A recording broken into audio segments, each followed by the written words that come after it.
ආයිබෝවන් සාර්ථක sannivedanaya ප්‍රගුණ කරන එක ගැන මේ විග්‍රහයට හැමෝමව සාදරයෙන් පිළිගන්නවා. ඇත්තටම හිතලා බලවොත් රැකියාවේ සාර්ථකත්වයේ ඉඳලා අපේ පෞද්ගලික සම්බන්ධතා ශක්තිමත් කරගන්න එක දක්වා ජීවිතයේ ගුණාත්මක භාවය තීරණය කරන ප්‍රධානම සාධකයක් තමයි මේ අදහස් වමාරු කරගැනීමේ හැකියාව. ඉතින් අපි බලමු මේ බලවත් කුසලතාවය තවත් ඔප්නම්වා ගන්නේ කොහොමද කියලා. මේක නම් ඉතින් අපි හැමෝටම වෙලා තියෙන දෙයක් නේද? අපි එක දෙයක් හිතාගෙන කියනවා ඒත් අනිත් කෙනාට තේරෙන්නේ සම්පූර්ණයෙන්ම වෙන දෙයක්. මේ නිසා ඇති වෙන බාධා වටහා ගැනීම අනවශ්‍ය ගැටුම් කොච්චරද? ඒත් බය වෙන්න දෙයක් නෑ. මේකට විසඳුම් තියෙනවා. අපි ඒ ගැනයි අද කතා කරන්නේ. හරි. එහෙනම් අපි මුලින්ම බලමු මේ හොඳ sannivedanayak කියන එකේ ඇත්තම අර්ථය මොකක්ද කියලා. මොකද මේක නිකම්ම වචන එහා මෙහා කරන එකක් නෙවෙයි. ඊට වඩා ගොඩක් ගැඹුරු දෙයක්. මෙන්න මේකයි හරයම. ඵලදායි sannivedanaya කියන්නේ හරියට කාසියක දෙපැත්ත වගේ. එක පැත්තක් තමයි තමන්ගේ අදහස පැහැදිලිව සරලව අනවශ්‍ය දේවල් නැතුව ප්‍රකාශ කරන එක. ඒත් ඒ වගේම සමහර විට ඊටත් වඩා වැදගත් අනිත් පැත්ත. අනිත් කෙනාගේ අදහස් සහ හැඟීම් වලට ගෞරවයෙන් සවන් දීලා ඇත්තටම තේරුම් ගන්න උත්සාහ කරන එක. ඉතින් කොහොමද අපි මේක ප්‍රායෝගිකව කරන්නේ?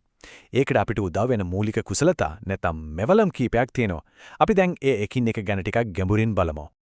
පළවෙනි සහ සමහර විට වැදගත්ම කුසලතාව තමයි සක්‍රීය සවන් දීම.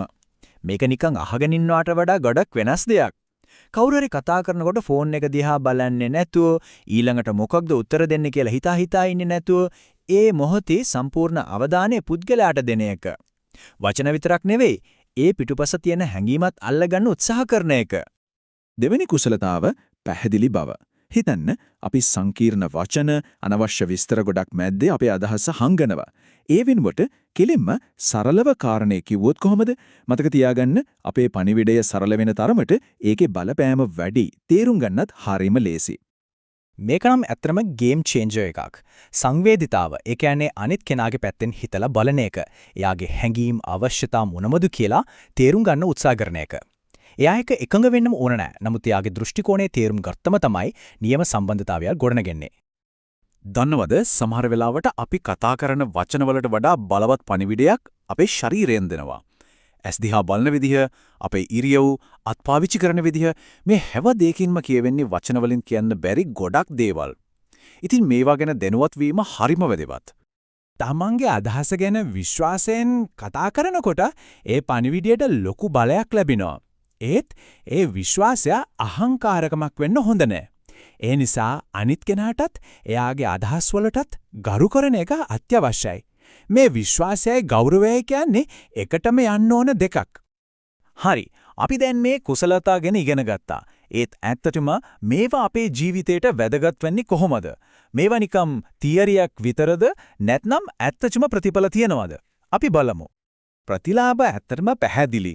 හොඳ sannivedanaya කියන්නේ පවුලේ අය, මිතුරන් එක්ක තියෙන බැඳීම් ගැඹුරු කරන පාලමක්. රැකියා ස්ථානයේදී තමන්ගේ අදහස් පැහැදිලිව ඉදිරිපත් කරන්න පුළුවන් වෙනකොට ඒක කෙලින්ම සාර්ථකත්වයට මඟ පාදනවා. හොඳ නායකයෙක් කියන්නේ අනිවාර්යයෙන්ම හොඳ sannivedanayak. ඇතරම මේ කුසලතා දිනු කරගන්න අයට ලෝකයේම දුරටු විවෘත කරනවා. දැන් අපි බලමු කාසිය අනිත් පැත්ත. මේ කුසලතා නැති තැන මොකද වෙන්නේ? අපි අතින් බහුලවම සිද්ධවන වැරදි මොනවද කියන එක තේරුම් ගත්තොත් ඒව මගහරවා ගන්න එක ගොඩක් ලේසි. මේ රූප දෙකෙන් සම්පූර්ණ කතාවම කියවෙනවා නේද? එක පැත්තකින් අපි කතා කරපු කුසලතා භාවිතා කරනකොට මිනිසුන් අතර ශක්තිමත් පාලමක් හැදෙනවා. අදහස් නිදහසේ ගලාගෙන යනවා. අනෙක් පැත්තෙන් අපි සවන් නොදෙනකොට, සංවේදී නොවනකොට, අනිත් අයට ගරු නොකරනකොට අන්න ඒ පාලම කඩා වැටෙනවා. සම්බන්ධතා බිඳ වැටෙනවා. හැම කුසලතාවයක්ම ඒ පාලමේ එක ලෑල්ලක් වගේ.